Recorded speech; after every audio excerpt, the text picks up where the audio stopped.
우리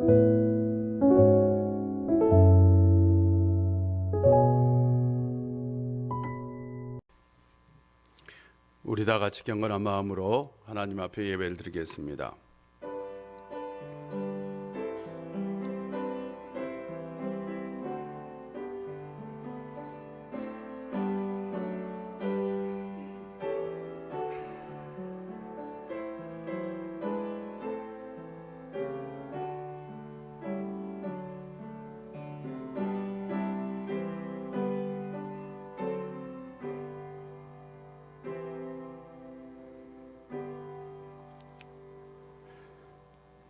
나는 선한 목자라. 나는 내 양을 알고 양도 나를 아는 것이 아버지께서 나를 아시고 내가 아버지를 아는 것 같으니 나는 양을 위하여 목숨을 버리노라. 또 이 우리에 들지 아니하는 다른 양들이 내게 있어 내가 인도하여야 할 터이니 그들도 내 음성을 듣고 한 무리가 되어 한 목자에게 있으리라. 아멘. 아버지 하나님, 오늘도 우리를 주의 전으로 불러주셔서 감사합니다. 이 시간 우리 가운데 말씀하여 주시고 주의 말씀대로 영의 양식을 취하고 우리가 영적인 은혜를 누리며 예배드리게 하여 주시옵소서. 아버지 하나님, 이 시간 우리 가운데 성령으로 역사하여 온전히 하나님의 음성을 들려주옵소서. 예수님의 이름으로 기도합니다. 아멘. 찬송가 353장입니다.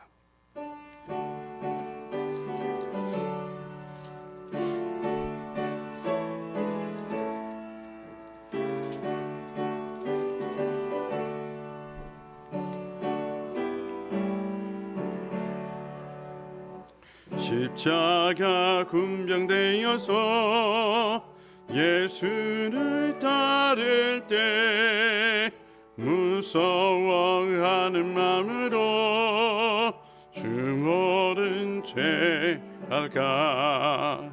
나의 주 그리스도 나를 속량했으니 나 십자가를 벗으니 저며 유관쓰리. 무성도 피를 흘리며 큰 싸움 하는데 나 어찌 편히 누워서 상 받기 바랄까. 나의 주 그리스도 나를 속량했으니 나 십자가를 벗으니 저며 유관쓰리.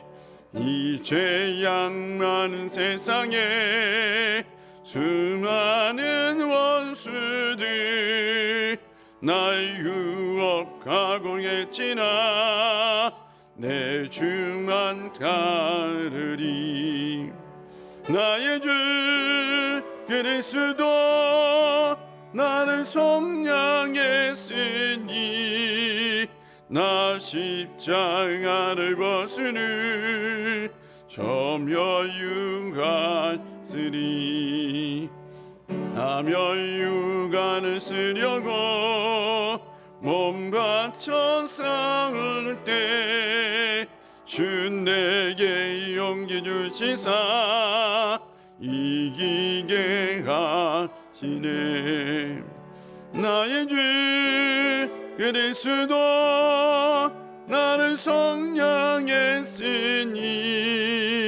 나 십자가를 벗으니 저며 유관쓰리.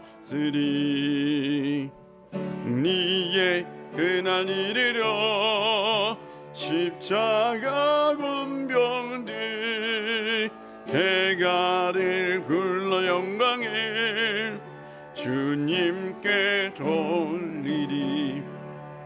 나의 주 그리스도 나를 속량했으니 나 십자가를 벗으니 저며 쓰리. 아멘. 하나님 말씀은 마가복음 3장입니다. 마가복음 3장 20절부터 30절까지입니다. 마가복음 3장 20절부터 30절까지 우리 한 절씩 교독합니다. 큰 소리로 읽어주십시오. 집에 들어가시니 무리가 다리치 모임으로 식사할 겨를도 없는지라.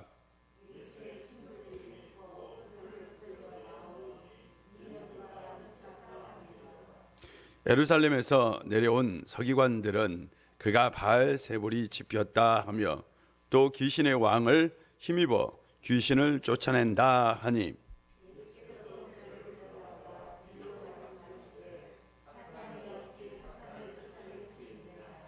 또 만일 나라가 스스로 분쟁하면 그 나라가 설 수 없고 만일 사탄이 자기를 거슬러 일어나 분쟁하면 설 수 없고 망하느니라.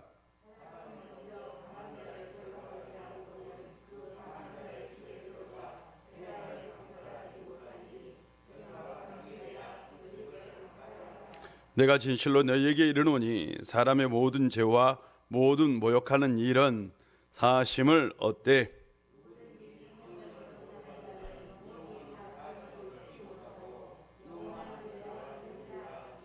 다 같이 읽겠습니다.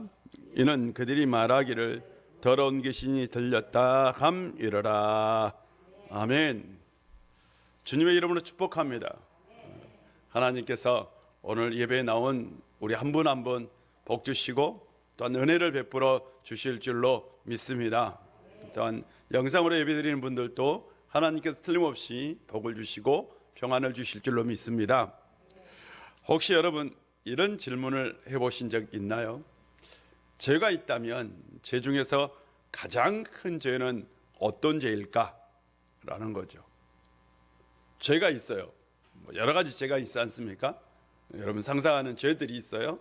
그 죄 중에서 만약 가장 큰 죄가 있다면 그 죄는 어떤 죄일까요? 하는 거죠. 세상법에서는 살인죄가 가장 큽니다. 살인죄는 사람을 존중하지 않고 사람에게 가장 귀한, 인간에게 가장 귀한 건 생명이죠. 이 생명을 바로 가해했기 때문에 이 세상법에서는 이 살인죄가 가장 큰 죄입니다. 그런데 하나님의 법에서는 살인죄보다 더 큰 죄가 있는 것 같아요. 맞나요? 그런 것 같아요. 하나님께서 이스라엘 백성들에게 10계명을 주셨어요. 10가지 계명입니다. 10개의 계명을 주셨는데 살인하지 말라라는 계명은 6번째 계명입니다. 5번째 계명은 부모를 공경하라입니다. 5번째 계명이 부모를 공경하라이고 그 다음 6번째 계명이 살인하지 말라입니다. 하나님의 법에서는 살인하지 말라라는 것보다 더 중요한 게 부모를 공경하라라는 것 같아요. 그러니까 부모를 공경하지 않는 죄가 더 큰 것처럼 느껴집니다. 그렇다면 가장 첫 번째 계명은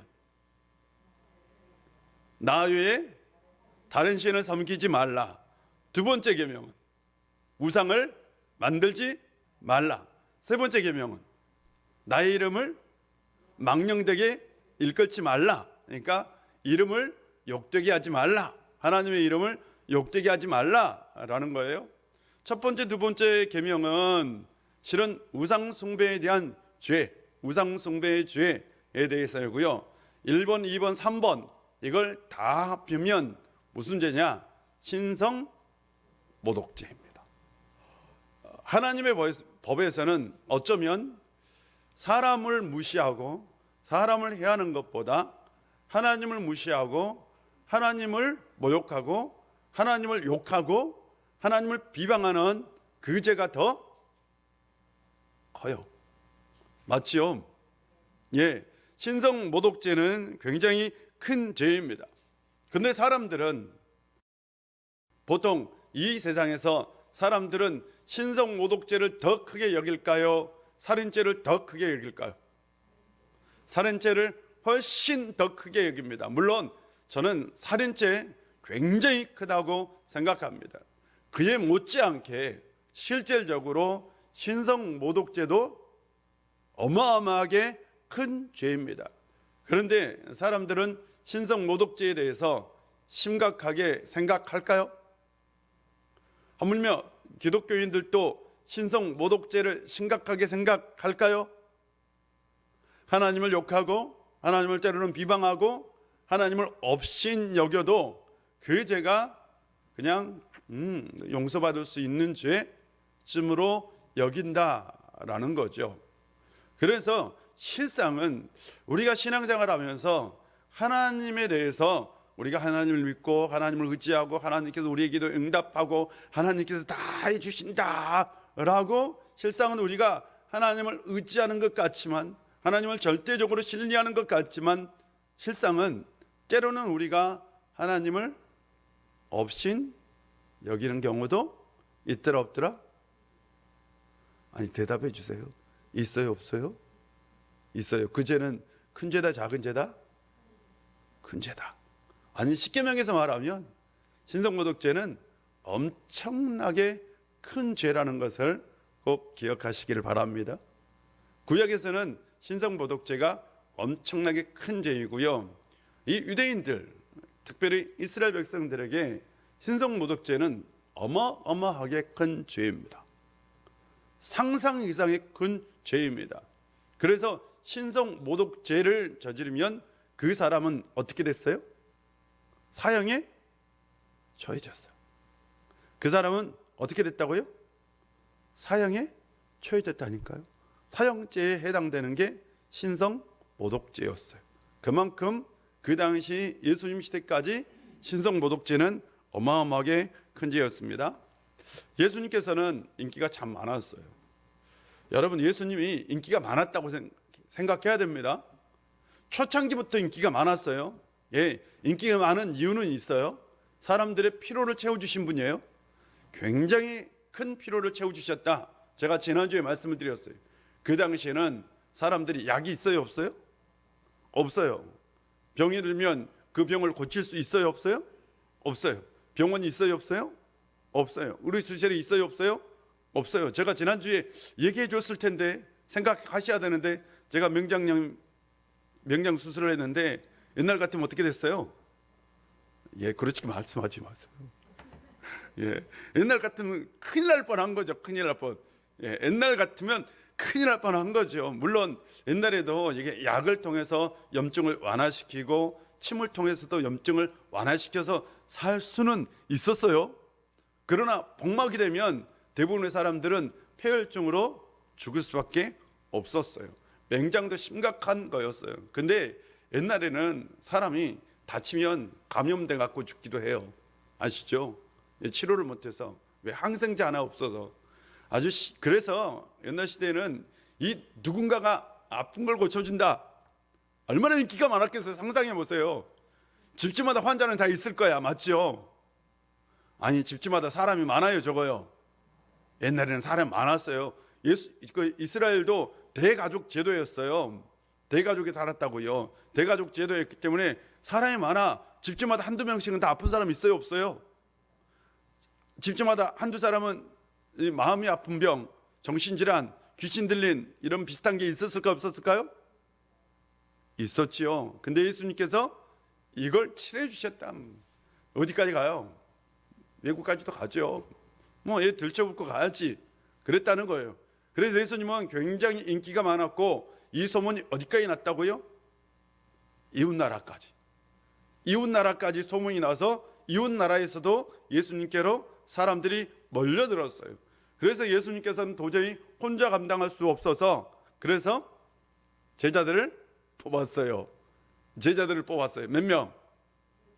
12명의 제자들을 세웠어요. 세우고 그들로 하여금 같이 사역하게 하고 함께 있게 하고는 같이 사역하게 하고입니다. 그리고 그들로 각자 전도도 하게 하고, 그리고 그들에게 귀신을 쫓는 능력도 주셨어요. 그래서 그들이 각자 가서 사역할 때는 실제적으로 귀신을 쫓는 능력이 있었다 없었다? 성경에는 있었어요. 그들이 귀신들이 항복하이다이다 라고 얘기하는, 예수님께서 그때 뭐라고 얘기냐면 내가 사탄이 안에서 떨어진 걸 봤다 라고 얘기한다니까요. 그런 놀라운 역사도 있었어요. 그리고 예수님께서 이제 산에서 제자들을 부르고 세우고, 그리고 난 다음에 산에서 내려오셨어요. 자, 산에서 내려왔을 때 사람들이 다 갔다? 여러분, 사람들이 다 흩어졌다? 기다리고 있겠지. 여러분, 외국에서 왔어요. 근데 그분이 산에 갔대. 그럼 뭐 어떻게 하고 있어요? 기다리고 있어야지. 여러분, 이런 상상력은 성경을 읽을 때 꼭 가질 필요가 있습니다. 예수님께서 산에 올라갔어. 따라가지 못한 사람들은 산 밑에서 기다리고 있지 뭐 어디에 있어요? 당연히. 아니, 왔는데, 멀리서 왔는데 어떻게 가요? 진치고 있어야지. 그래서 예수님께서 산에 내려와서 집으로 들어갔는데, 그래도 여전히 사람들이 인산인해야 너무 많아. 그래서 오늘 성경에서는 뭐라고 표현되느냐? 주님과 제자들이 식사할 겨를도 있다 없다?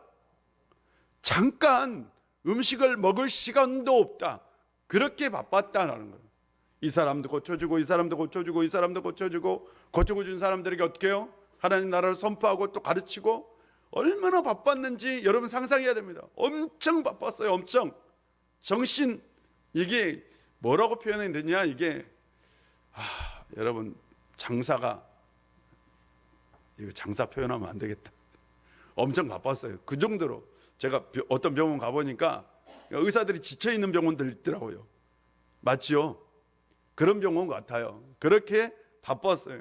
예수님께서 바쁘게 사역하고 있어서 다른 것에 신경 쓸 틈이 있다 없다? 없어요. 자기를 대적하는 사람 신경 쓸 틈도 없고, 자기에게 뭐라고 얘기를 해도 그걸 다 듣지 못해. 지금 그 듣지 못해. 그런데 이제 예수님에 대한 소문이 어떻게 해요? 퍼지는 거죠. 예수님에 대한 소문이 퍼져요. 근데 이 소문이 누구에게 들렸냐? 두 종류의 사람에게 들렸어요.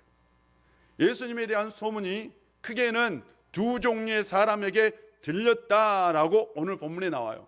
첫 번째 종류는 누구냐? 가족입니다. 가족이에요. 가족인데 오늘 본문 31절, 오늘 본문 20절에서는 21절에서는 친족, 맞죠? 친족이라고 되어 있죠.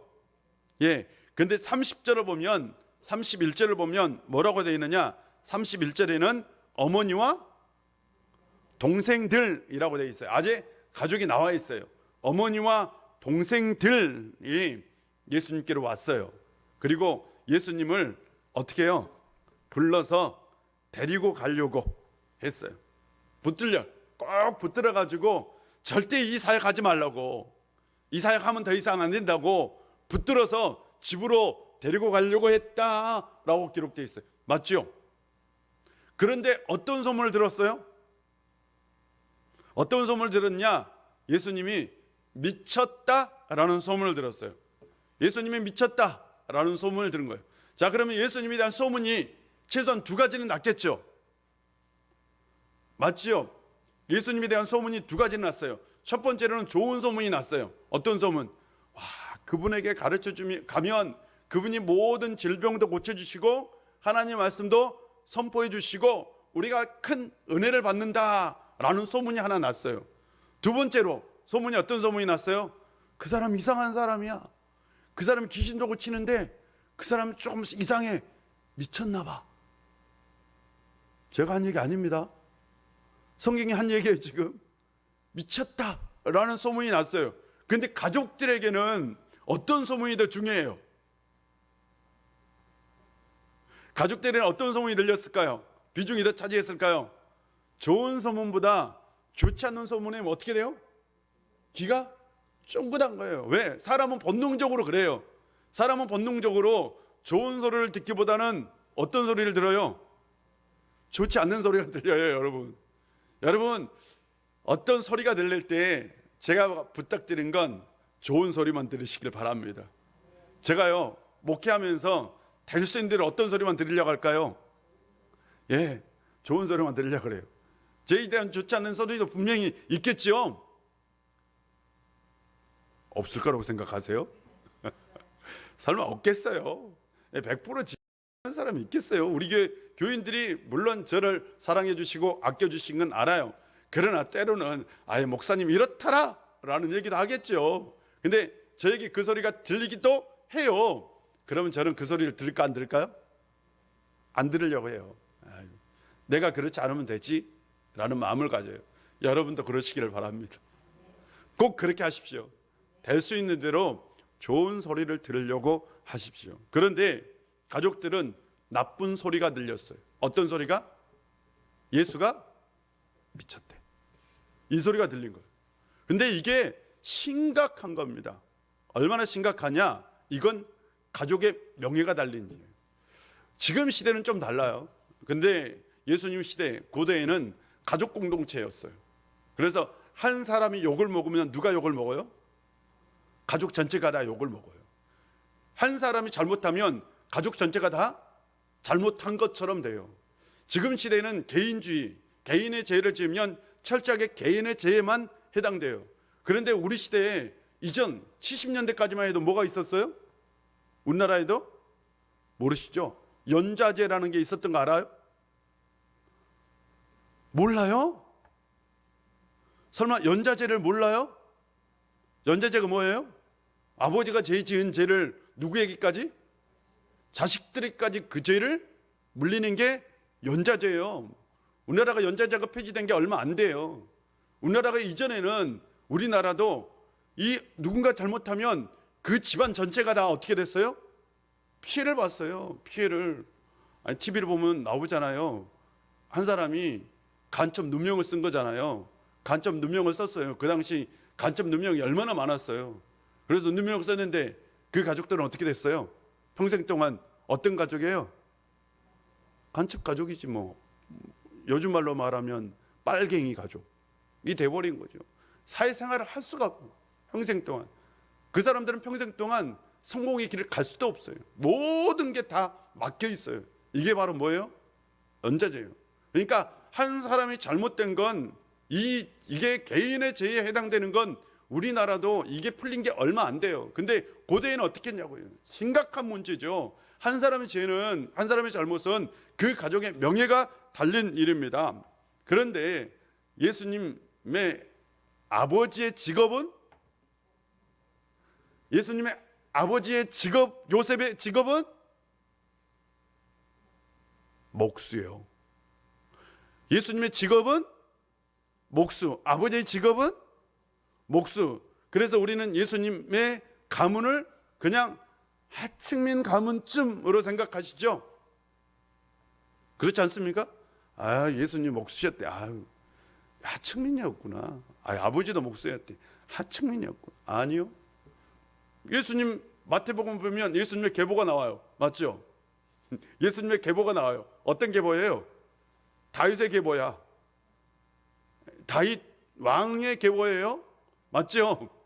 언제까지 계속 왕이었냐? 끝까지 왕이었어요. 그 나라가 끝날 때까지 그 계보가 왕의 계보예요. 그리고 나서 나중에 바벨론에서 포로로 잡혀올 때 그 가문이에요. 바로 그 왕족의 가문. 그때까지 왕족의 다른 가문이 아니야. 계속 그 가문으로 흘러오다가 어느 시간에는 잘 모르지만 이 왕의 혈통, 왕족이라는 그 좋은 것들을 좀 다 잃어버리고 지금은 어떻게 해요? 평민처럼 살아가는 가족이었지만 분명히 예수님 시대에도 지금 마태복음을 보면 뭘 기록하고 있어요? 뭘 기록하고 있어요? 족보를 기록하고 있어요. 누가복음에도 뭐 기록했어요? 좀 대답해. 족보 기록했죠. 우리나라도 뭘 따져요? 사람들이 족보 따지죠. 예수님 시대도 사람들이 뭘 따졌어요? 지파, 가문, 혈통 매우 중요했습니다. 매우. 그러면 예수님은 어떤 혈통이에요? 다윗의 혈통이에요. 왕의 혈통입니다. 예수님도. 아니, 인정하지 않는구나, 표정이. 예수님 왕의 혈통이라고요. 왕가의 가문이에요. 귀한 가문이에요. 그런데 누군가는 모르겠어. 예수님의 아버지였는지 아니면 할아버지였는지 몰라. 누군가가 베들레헴, 원래는 베들레헴에서 살고 있었던 가문이에요. 그런데 갈릴리로 이주를 한 거예요. 갈릴리로 이주를 한 건 먹고 살기 위해서요. 그 당시 이 유다, 특별히 예루살렘 주변은 폐쇄 지역입니다. 경제가 활발하게 활동하지 않는 지역이에요. 그리고 물가가 높아. 근데 갈릴리는 물가도 싸고 일자리도 많고 사람들이 여유가 있어요. 경제적으로 풍요로운 것이요. 그리고 그 당시 신도시를 많이 개발했어요. 신도시를. 그런 일자리가 많아요, 적어요? 많아. 누구에게? 목수에게는. 그래서 누군가 아마 요셉이 이주했던 것 같아요. 그래서 요셉이 이주를 하죠. 그리고 나서 나중에 예수님이 갈릴리에서 태어날 뻔은 했는데 어떻게 했어요? 태어날 때쯤 어디로 왔어? 베들레헴으로 왔잖아요, 예수님이. 그래서 베들레헴에서 태어난 거예요. 그래서 베들레헴에서 하려고 했는데 헤롯이 죽이려고 그래서 다들 어디 갔어요? 다시 갈릴리로 가셨어요. 그래서 갈릴리에서 자라고 컸어요. 분명한 건 예수님은 왕족입니다. 왕의 혈통을 가지고 있는 왕족 출신이에요. 그래서요, 예수님께서 지금 미쳤다라는 얘기는, 이건 그 가문에게는 있을 수 없는 치욕이야. 그렇잖아요? 생각해 보세요. 가문 중에 누가 활동하는데 미쳤다는 얘기 들으면 그 왕가에서도 그건 상상할 수 없는 일이잖아요. 가족들에게는 그게 심각한 일이야. 그래서 예수님을 말리고 싶었던 것입니다. 그래서 미쳤다라는 소식을 듣고 빨리 달려와서 예수님을 데려가려고 했던 거죠. 근데 분명한 건 예수님에 대한 좋은 소문을 듣기보다는 어떤 소문을 들었다? 좋지 않는 소문을 듣고 예수님을 잡으러 왔다라는 거죠. 사랑하는 성도 여러분, 좋지 않는 소문보다는 좋은 소문을 듣고 사시기를 바랍니다. 그리고 좋은 소문만 귀를 기울이시고 나쁜 소문은 잊어버릴 수 있는 은혜가 있기를 여러분에게 축복합니다. 그 다음에 또 한 사람들이 있어요. 예수님을 소문을 듣고 찾아온 또 한 부류의 그룹이 있는데, 이 사람들은 바로 예루살렘에서 파견한, 오늘 본문에는 서기관, 원래는 율법학자라고 얘기하는 게 훨씬 편합니다. 율법을 연구하는 사람, 율법을 아주 세세하게 연구하는 율법학자들입니다. 그런데 어디에서 파견되느냐? 예루살렘에서요. 오늘 본문에도 어디서 왔다고 돼 있어요? 예루살렘에서 온, 그러니까 예루살렘에서 그냥 자발적으로 온 사람이 아니라 예루살렘에는 예루살렘 공회라는 그 당시 굉장히 큰 정치 집단이 있었어요. 우리나라 같으면 국회라는 이곳은 종교 집단이지만 그 당시 이스라엘의 정치를 장악했던 정치 집단입니다. 실제적으로는 모든 것을 다, 나라의 모든 것을 다 결정하는 곳이 바로 이 예루살렘 산헤드린 공회라는 곳이에요. 그 산헤드린 공회에서 예수님에 대한 정보, 소문을 들었어요. 그러고 나서 사람을 파송합니다. 그 사람들이 바로 율법학자들입니다. 율법학자들은 예수님의 행위가 율법에 저촉되는지 저촉되지 않는지 보기 위해서 온 거예요. 그래서 그 사람들이 예수님에 대해서 평가를 합니다. 예수님에 대한 평가, 그 사람들이 첫 번째, 예수는 바알세불이 들렸다. 두 번째, 그가 귀신의 두목, 귀신의 왕의 힘을 빌려서 귀신을 어떻게 해요? 쫓아낸다 라는 평가를 내립니다. 그들은 예수님께서 병을 고치는 것에 대해서는 문제 삼지 않았어요. 그러나 그들이 예수님께서 귀신을 쫓아내는 것에 대해서 문제를 삼고 있어요. 귀신을 쫓아내는 것, 이건 굉장히 신비한 거죠. 어떻게 보면 이것 영적인 거죠. 맞죠? 그런데 지금 이 귀신을 쫓아내는, 이 질병을 고치는 건 의사들도 할 수 있는 거죠. 맞죠? 여러분, 이걸 분간해야 돼요. 질병을 고치는 건 그 당시 의학도 어느 정도 할 수 있는 일이라고요. 그러나 귀신을 쫓아내는 건 이건 영적인 영역에 속한 거죠. 이건 종교의 영역입니다. 신앙의 영역이라고요. 신앙의 영역에서 일어난 일로 가지고 태클을 걸 수밖에 없어. 이 사람들이 와서. 그래서 그들이 예수님께서 귀신을 쫓아내는 건 그들에게 굉장히 심각한 문제예요. 왜? 자신들은 못해. 근데 예수님은 한단 말이에요. 근데 저 사람이 왜 귀신을 쫓아낼 수 있을까? 생각해 보니까 그 사람이 귀신의 힘을 힘어서 귀신을 쫓아낸다고 생각했어요. 근데 귀신의 힘을 입어서 귀신을 쫓아내면 그 사람이 더 큰 귀신의 힘을 가져야 되잖아요. 그래서 그 사람이 귀신의 왕 바알세불의 힘을 힘입어 귀신을 쫓아낸다라고 얘기한 거죠.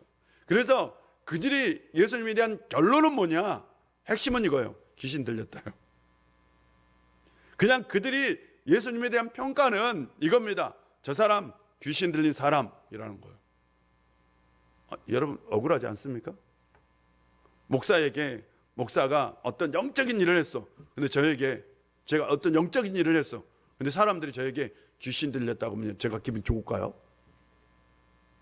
여러분 기분 좋아? 나 기분 굉장히 나쁠 것 같아. 말이 안 되는 거잖아요. 근데 이 사람들은 실제로는 예수님께서 귀신 들렸다고는 생각하지 않을 것 같아요. 그렇게는 자신들도 생각하지 않았을 것 같아요. 그런데 이 사람들은 다시 말씀드립니다. 어디에서 파견했다고요? 어디서 파견했다고요? 예루살렘에서 파견했어요. 그 예루살렘에서 파견한 그 사람들은 어떤 사람들이냐? 정치 집단입니다. 나라를 움직이는 정치 집단이에요. 근데 이 정치하는 사람들의 입장에서는 예수님의 인기가 올라가고 자기들의 인기가 내려가는 건 어떻게 해요? 좋은 거예요, 안 좋은 거예요? 안 좋은 거예요. 이건 굉장히 불안한 겁니다. 자신들의 위치가 심각하게 손상될 수 있어요. 그러면 어떻게 해요? 예수님을 어떻게 해야 돼? 예수님의 인기가 지금 높아져 있어. 어떻게 해야 돼? 끌어내려야죠. 어떻게든 어떻게 해요? 끌어서 내려야죠. 그리고 자신들이 어떻게 해요? 올라가야죠. 그렇지 않겠어요? 그러면 예수님을 무조건 끌어내려야 돼. 그게 진실이든 아니든, 하지만 거짓말을 하시더라도 반드시 이 사람을 끌어내려야 돼요. 그래서 이 사람들은 예수님께서 귀신 들린 것 아닌지 알아요. 그런 역사가 하나님의 역사라는 걸 분명히 이 사람들은 압니다. 그건 영적인 일이니까. 그렇지 않겠어요? 근데 그게 귀신 들렸다. 이게 다른 어떤 율법이나 이런 데에서도 귀신이 귀신의 힘을 입어서 귀신을 쫓아낸다는 기록이 없어요. 율법에는. 근데 그들이 그렇게 예수님에 대해서 지금 씌워버린 거예요. 새로운 것을 만들어낸 거예요. 이건 뭐예요? 가짜요. 거짓말입니다. 가짜를 진실처럼 교묘하게 얘기해요. 왜? 지금 예수님을 따르는 사람들을 어떻게 하려고? 바꾸려고, 호도하려고. 백성들을 호도시키기 위해서 거짓말을 하는 거죠. 실상은 진실이 아닙니다. 사람들이 듣기에 그럴싸하게 진실인 것처럼 얘기를 하고 있는 거예요. 근데 대부분의 사람들은 이 거짓에 속아 넘어갈까 안 넘어갈까요?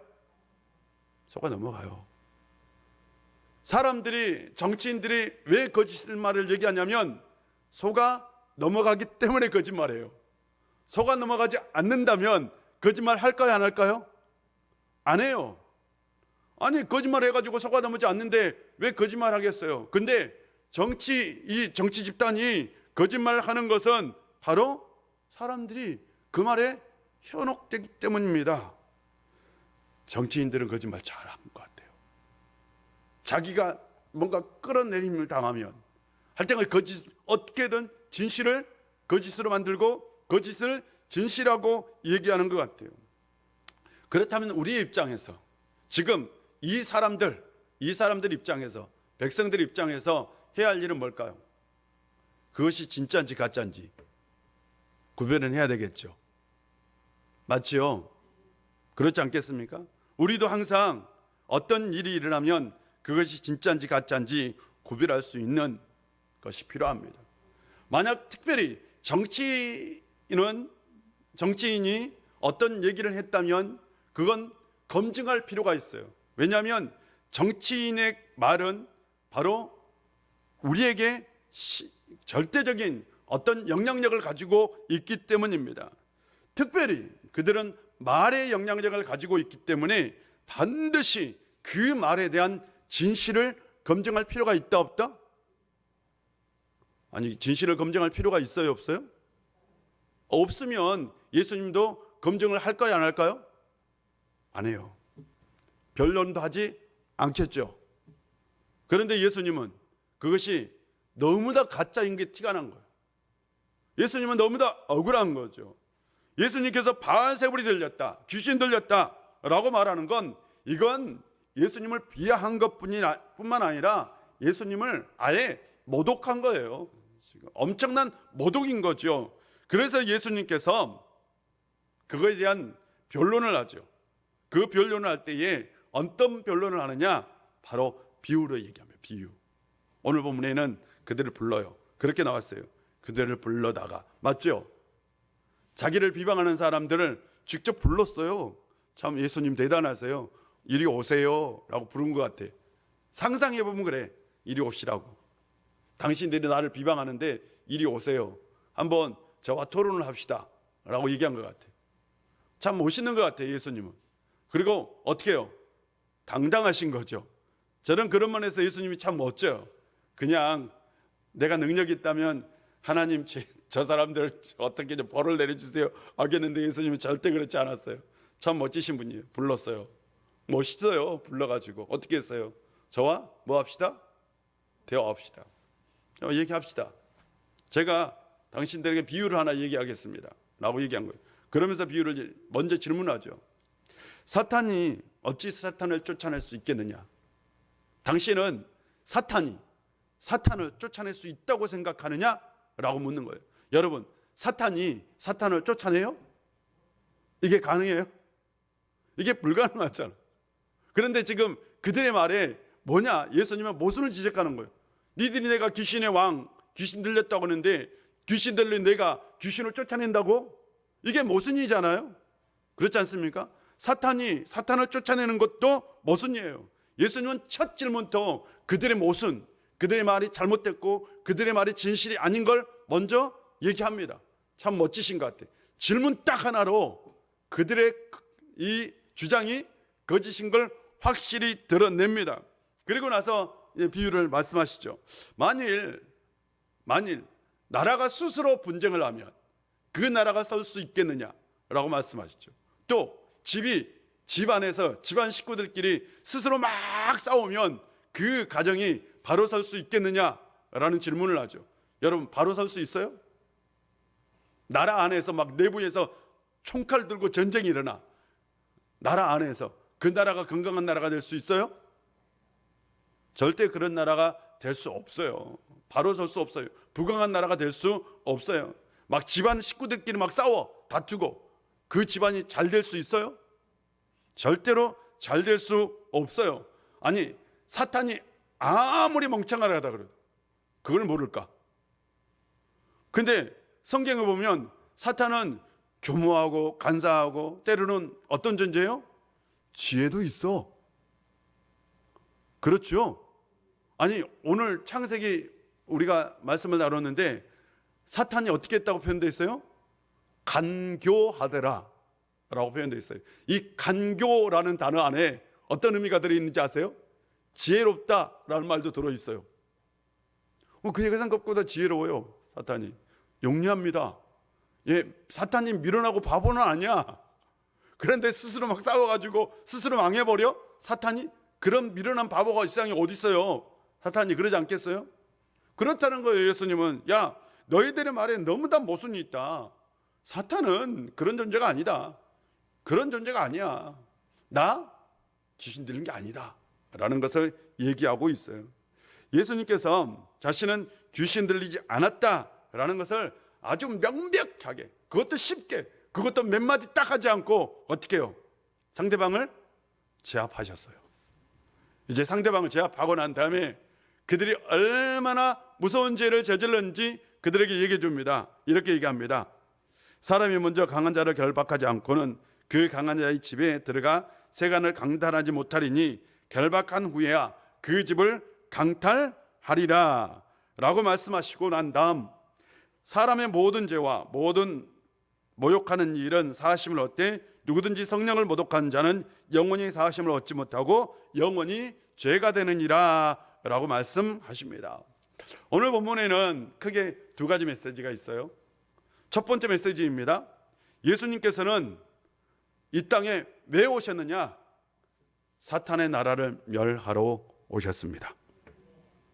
다시 말씀드립니다. 예수님께서 이 세상에 오신 건 사탄의 나라를 멸망시키러 오셨습니다.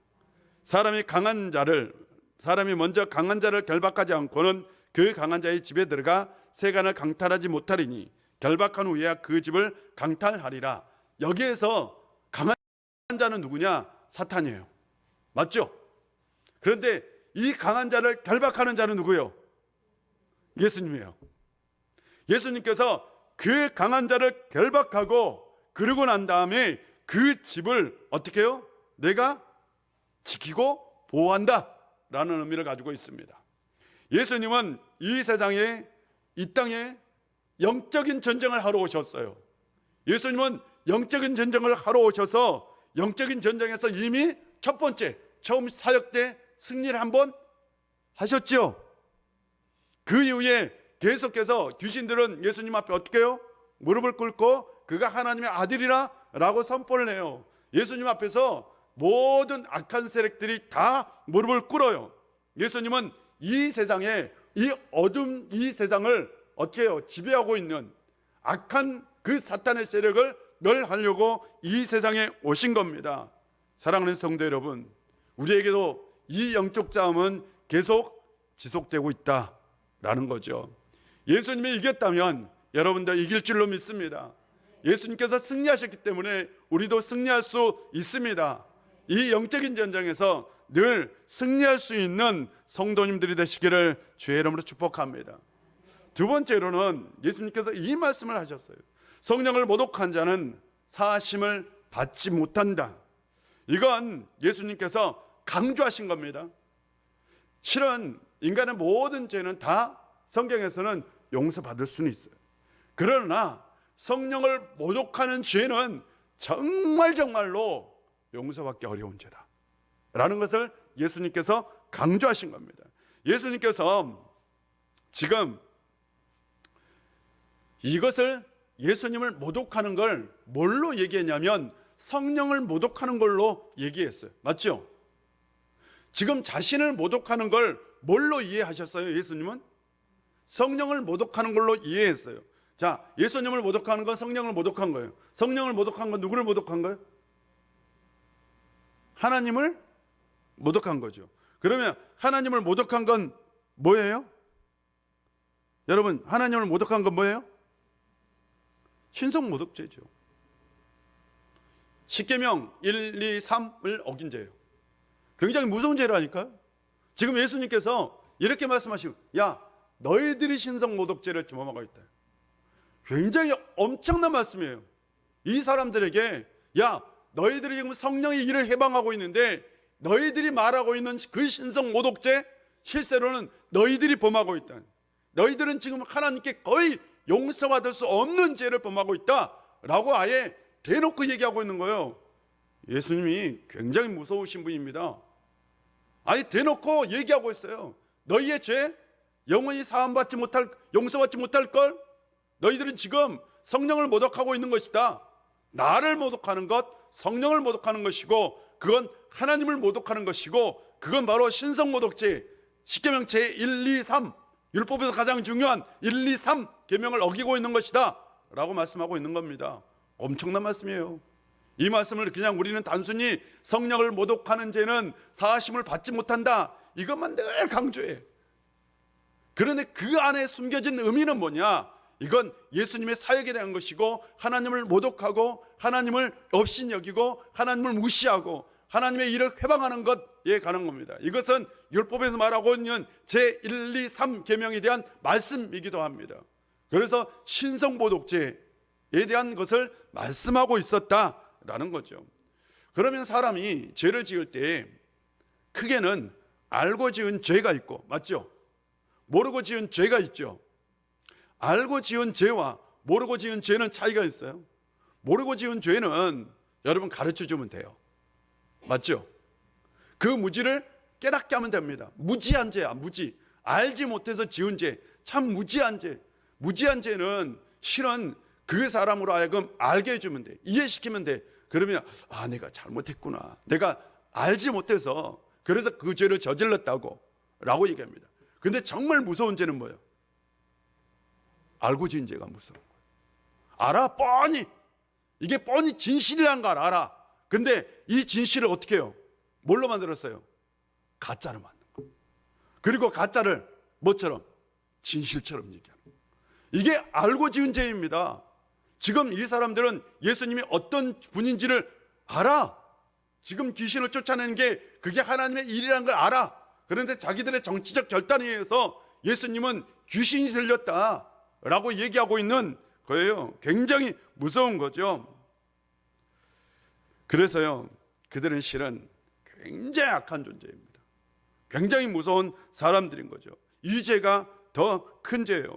예수님을 모르고 그렇게 얘기했다면 용서받을 수 있어요. 그러나 예수님에 대해서 알고 그랬다면 안 되죠.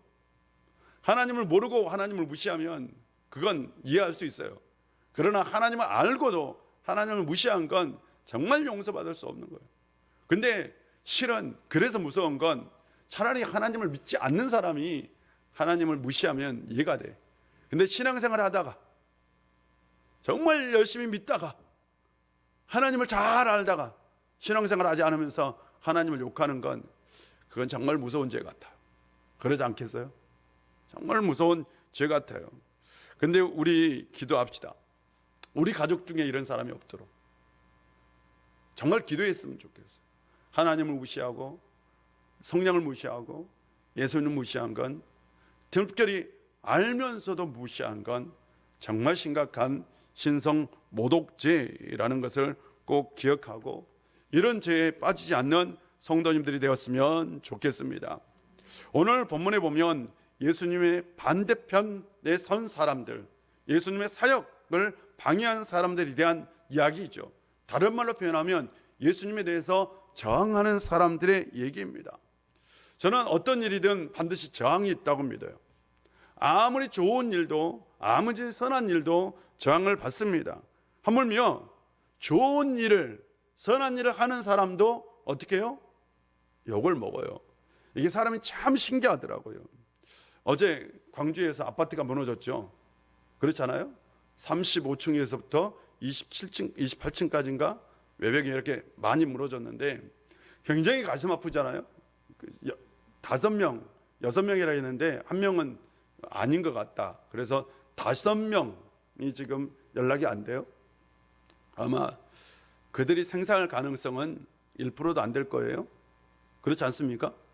그런데 이제 그런 기사가 나오잖아요. 기사가 나오면 다음에는 이 기사를 읽고 나서 자기 감정을 표시할 수 있는 부분이 있어요. 혹시 보셨어요? 감정을 표시할 수 있어요. 그 감정 표시가 어떻게 되어 있냐면 추천해요, 좋아요, 감동이에요, 화나요, 슬퍼요, 이렇게 되어 있어요.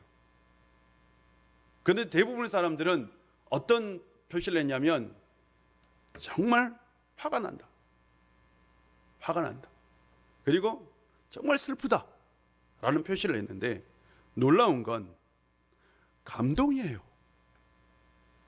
좋아요 라는 표시가 있어요. 깜짝, 한번 제가 거짓말 안 해요. 찾아보세요. 있어요. 좋아요, 감동이네. 아니 이게 어떻게 감동받을 일이지? 사람이 죽고 그런 현장이 막 무너져 내렸는데 이게 이렇게 사람이 표현할 수 있나? 라는 거죠. 그 전에 일본이 우리나라 경제 제재할 때요, 막 사람들이 대부분 화가 난다, 슬프다 이런 거에 막 표시를 하는데 신기하게 보면 어떤 사람이 있어요? 감동이다, 정말 좋다 라는 표시가 있어요, 없어요? 안 보여. 이런 거 유심히 안 보는구나. 목사가 되면 이제는 게 유심히 보여. 신기해. 아니 사람이 이럴 수도 있는, 이런 분들도 이렇게 표현하는 분들도 있고, 예를 들어서 북한하고 막 전쟁 위협이 있어, 막 전쟁 위협이 있어. 그러면 사람들이 막 화가 난다, 불안하다, 뭐 이런 표시하잖아. 그렇지 않아요? 여러분 안 그래요? 근데 어떤 사람이 있어요? 와, 감동이다. 와, 좋다. 와, 저는 세상에서는 제가 그걸 보면서 느끼는 게 뭐냐, 아무리 선한 일, 아무리 좋은 일, 아무리 착한 일을 해도 반드시 그거에 대해서 어떤 사람이 있다? 저항하는 사람들이 있겠다. 세상에서 완벽한 일도 저항하는 일이 있겠다라는 거예요. 예수님께서 이 세상에 오셔서 병든 자를 고치고 막 아픈 사람을 고쳐주고 하나님 나라를 선포했어요. 만약 예수님께서 오셔서. 그래서 이제 그게 인터넷 기사로 딱 떴어요. 그러면 어떨 것 같아요, 여러분? 좋아요. 감동이에요. 이런 게 많이 되겠죠. 그렇죠? 그래야 되잖아요. 좋아요, 감동이에요. 근데 화나요, 슬퍼요, 이런 사람이 있을까 없을까요? 아니, 있을 것 같아요. 정말 있을 것 같아요. 세상에는 참 별 희한한 사람들 다 있습니다. 그러나 우리는요, 이 사람들의 얘기만 듣고 가서는 안 된다라는 거죠. 교회는 선한 공동체입니다. 그리스도인은 선한 사람이 되어야 됩니다. 교회가 선한 일을 하면서 욕을 먹을 수는 있어요. 그렇죠. 그러나 우리가 욕을 먹더라도 우리가 욕을 먹는 건 우리의 잘못이 아니에요. 그들의 잘못이에요. 맞죠? 그러나 교회가 잘못해서 욕을 먹는다면 그건 문제입니다. 저는 교회가 잘했는데, 선한 사역을 했는데, 정말 좋은 일을 했는데 뭔가 우리가 비난을 받고 우리가 뭔가 욕을 먹는다, 그건 나는 핍박이라고 생각합니다. 그건 핍박이에요. 그렇지 않겠어요? 교회는 그런 상황에서는 핍박을 어떻게 해요? 받는 건 좋은 거예요. 받는 것. 반드시 그런 사람이 있더라 없더라? 없어요? 있어요. 예수님 보세요. 정말 좋은 일을 했어요. 얼마나 멋있는 일이에요. 그런데 사람들 중에는 어떤 사람이 있어요? 예수님에 대해서 미쳤다 하는 사람이 있잖아요. 이게 소문이 났다고. 야, 그 예수 미쳤다. 또 어떤 소문을 내요? 그 사람 귀신 들렸다. 그 사람 귀신의 왕 바알세불이 귀신 들렸다. 무서운 거죠. 예수님에 대해서. 여러분, 이 본문을 읽을 때 정말 한번 상상을 해보세요. 예수님이 얼마나 피곤하고, 아니 밥 먹을 겨를도 없다니까. 상상해 보세요. 밥 먹을 겨를이 없어. 지금 사람들 고쳐주고, 사람들 아픈 사람 보듬어주고, 그 사람들 병든 사람들에게 다 치료해주고 낫게 해주고, 그런 분을 갖다가 뭐라고 그래? 뭐라고 그런다고요? 미쳤다. 귀신 들렸다. 와, 이게 세상이구나. 우리가 이런 세상에서 살고 있구나. 그리고 실제로 이 세상에서도 그런 일은 있다 없다? 있어요. 그래서 우리가 그리스도인들은 항상 선함을 추구해야 합니다. 맞죠? 그리고 우리가 욕을 먹더라도 선함을 추구해야 합니다. 교회는 선한 공동체가 돼야 합니다. 욕을 먹더라도. 왜? 욕하는 사람 반드시 있으니까. 있어요. 그래도 선한 길로 나아갑시다. 기도하겠습니다.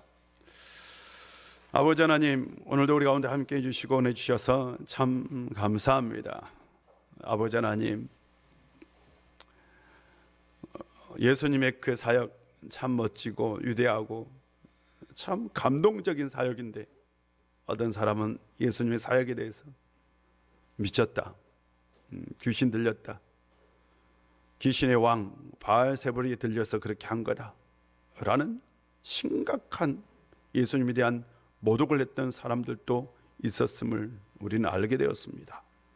아버지 하나님, 우리가 가는 그 길, 우리가 가는 그 길이 예수님을 따르는 십자가의 길, 선한 길, 또한 사람을 살리는 길이 되게 하여 주시고, 우리가 설령 이 세상에서 그 일로 인하여 욕을 먹더라도 그 길을 걸어갈 수 있는 저희들 되게 하여 주시옵소서. 우리 우일교회 항상 지켜주시고 보호하여 주시옵소서. 예수님의 이름으로 기도합니다. 아멘. 찬송가 361장입니다.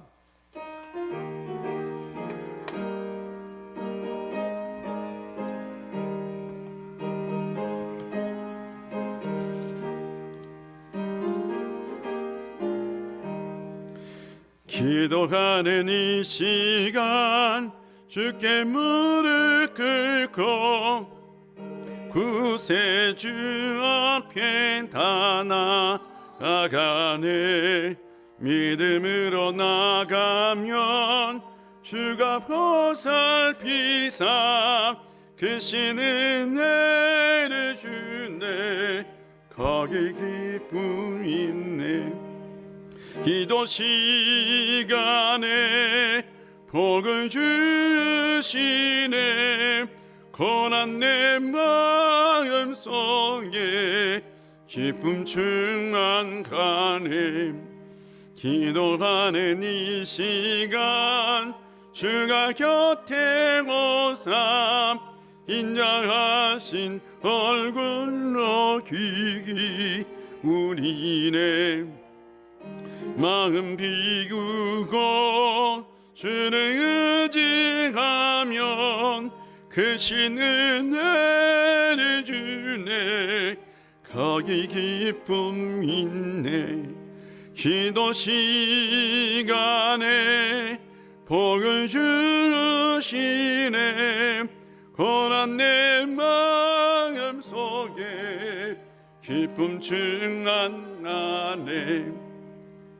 노하는 이 시간 주께 엎드려서 은밀하게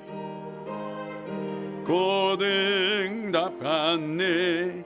잘못된 것 알면 지금이 여기사 크신 은혜를 주네.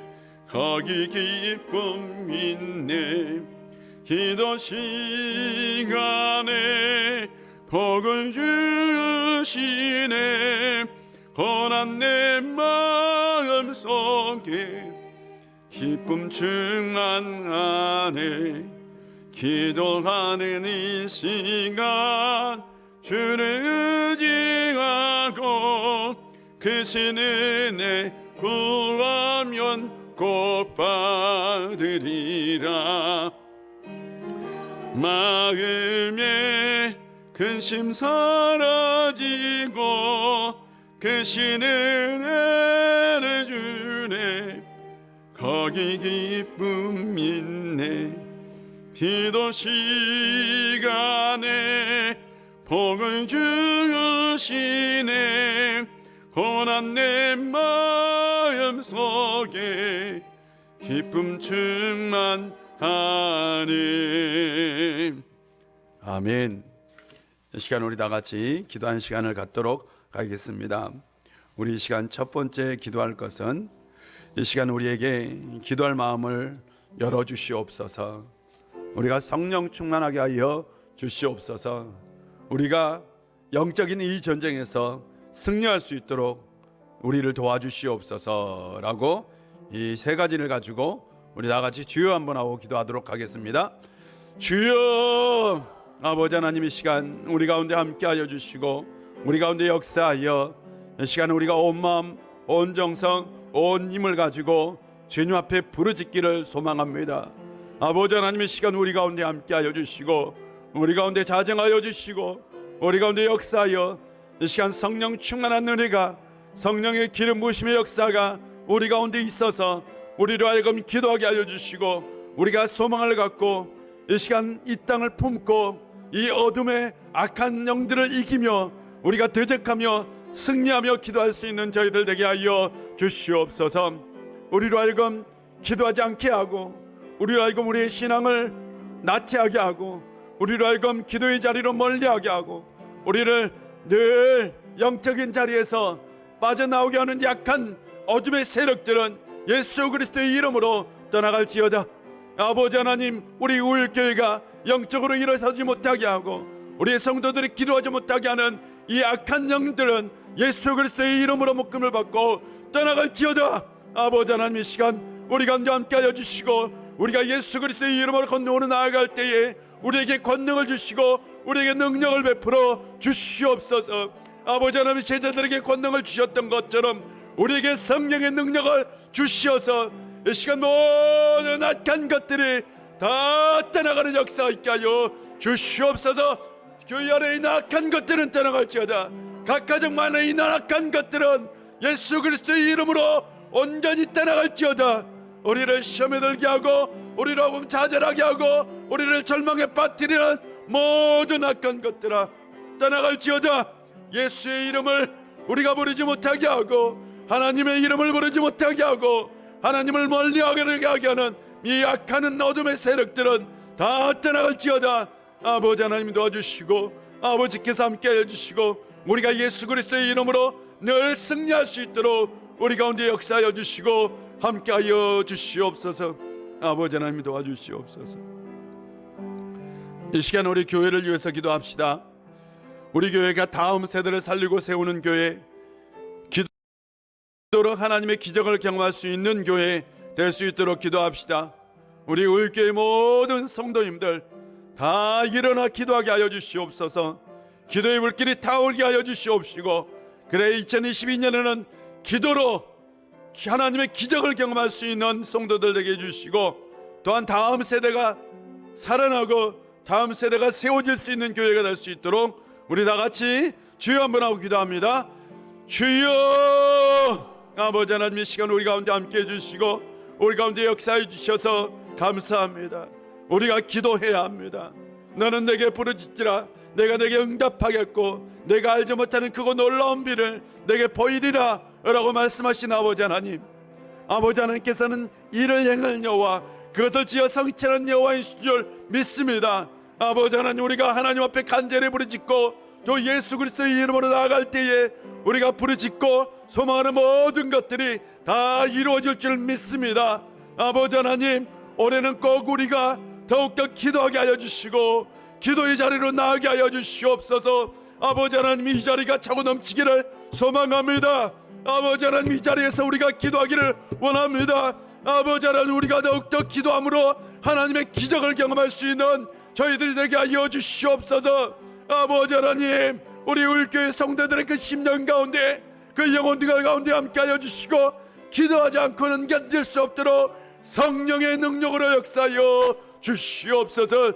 아버지 하나님, 올해는 기도하여 인생의 기적을 일으키고 가정의 기적을 담고 교회의 기적을 담을 수 있는 저희들 될 수 있도록 아버지 하나님, 우리 가운데 역사하여 주시고 함께하여 주시옵소서. 올 한 해는 꼭 우리가 기적을 체험하기를 원합니다.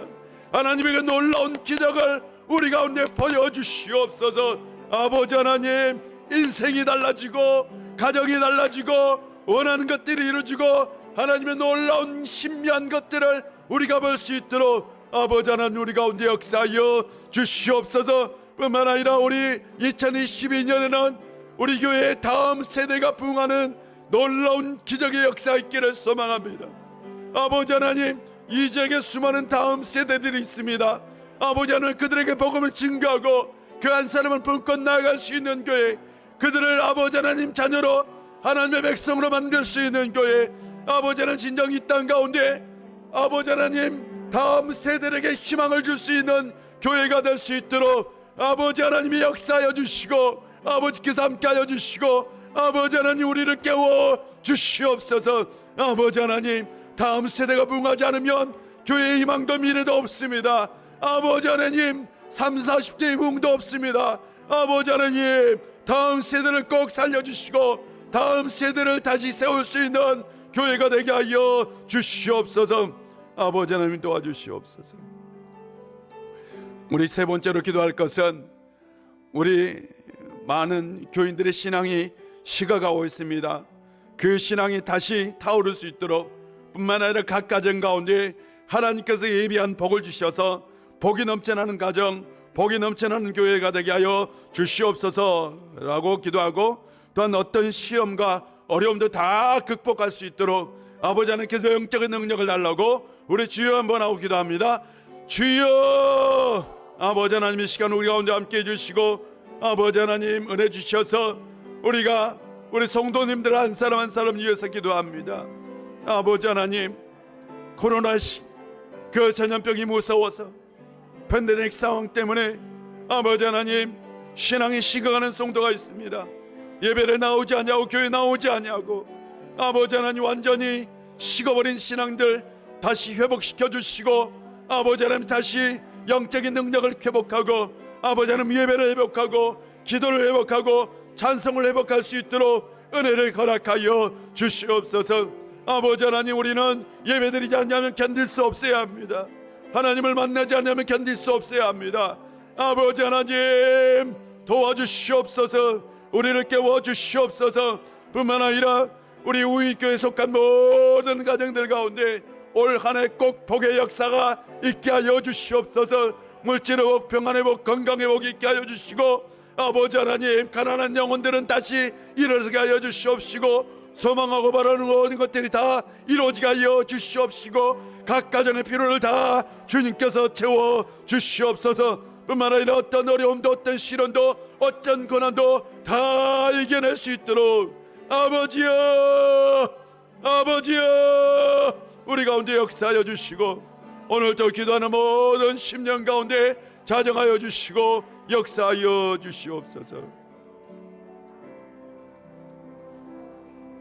예수님의 이름으로 기도합니다. 아멘. 하늘에 계신 우리 아버지, 아버지의 이름을 거룩하게 하시며 아버지의 나라가 오게 하시며 아버지의 뜻이 하늘에서와 같이 땅에서도 이루어지게 하소서. 오늘 우리에게 일용할 양식을 주시고 우리가 우리에게 잘못한 사람을 용서해 준 것 같이 우리 죄를 용서하여 주시고 우리를 시험에 빠지지 않게 하시고 악에서 구하소서. 나라와 권능과 영광이 영원히 아버지의 것입니다. 아멘.